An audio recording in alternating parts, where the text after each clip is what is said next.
Hey guys, it's Spring Whipple here with Embrace Life Coaching and Fitness, and also To the Next Chapter, my nonprofit organization. And I just wanted to address something real fast, and it is going to be super fast because I'm working right now. But I wanted to address how there's people who will criticize you for real. They will criticize you for anything and everything they possibly can. For instance, I'm going through a really hard time right now, and I decided that instead of sitting there waiting for somebody to bail me out or cry, well, I did cry. Literally, I did cry. Cried many a times, many ugly cry tears. But the thing of it is I decide, you know what? I have a choice on how I want to look at this. I can look at it like this is the worst possible thing that could happen to me. Or I could look at it like, you know what? This is an opportunity. What can I learn from this? And that's a growth mindset. It's going to serve you much better than sitting down and acting defeated and just not doing anything. Okay, so here's my thoughts on this. If you're in a place where you're going through a very hard time, and I'm talking mentally, emotionally, financially, spiritually, whatever it is, it's very important that you sit down and you journal your feelings, journal your thoughts. If you need to get professional help, there's nothing wrong with reaching out for professional help.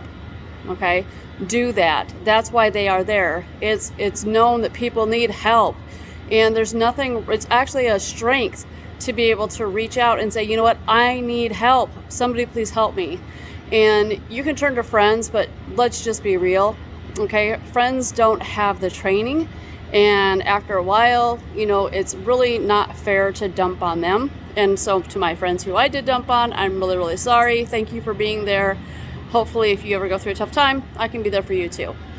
But journaling is very, very important. It's also important to try to look at different perspectives. So this is your perspective where you're looking at like, my gosh, this is happening to me. It's happening to me. And I think if you can change, what if this is happening because I need to learn how to ... Answer the questions. 3 things that I can learn from this experience are 1, whatever, 2, whatever, 3, whatever. Who are some people who, once I make it through this experience, that I'll be able to help them to make it through. List them out. Who are these people? And they don't have to be like names, but you can list them, such as for myself, I work with youths who are 11 up to 18, and then 18 to 21, who are in really difficult situations. They're either homeless, or they're in the foster system, or they're in low income, or they're at-risk communities. And it's like, how can I use what I'm going through right now to help them? I also work with females who are age 40 and over who are going through divorce. And it's like, how can I help them with what I'm experiencing right now? What am I learning as I go through?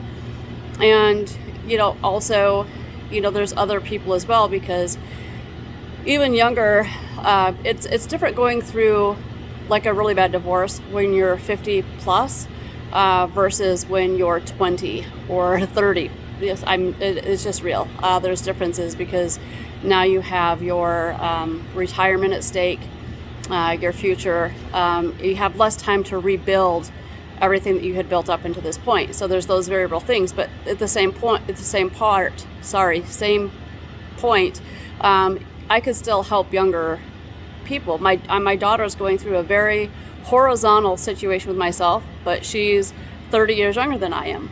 And so with what I'm going through, I'm trying to pass down to her so she can move through and have less pain, have less permanent impact, and plan and get her life so that when she's now, my age,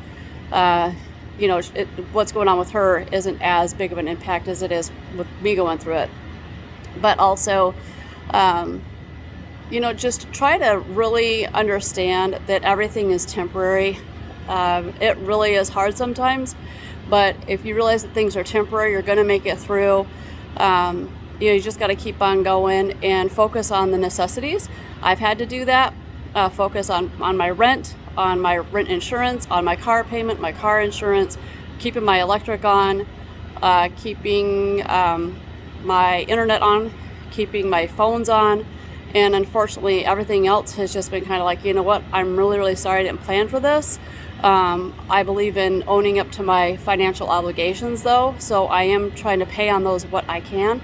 And part of that is, you know, you decide that you're not going to be sitting down waiting for those things. So hopefully my situation is permanent, or it's temporary. Like I said, it's going to be temporary, and I'm just working a lot right now. And as soon as I get caught up in some of the financial obligations that I had before all this stuff happened, I'll be able to cut back on hours and do more of what I love in my volunteering, my nonprofit organization. I'm still finding time to do stuff with it though. Even as busy as I am, I'm still finding time to put out there and work with To the Next Chapter.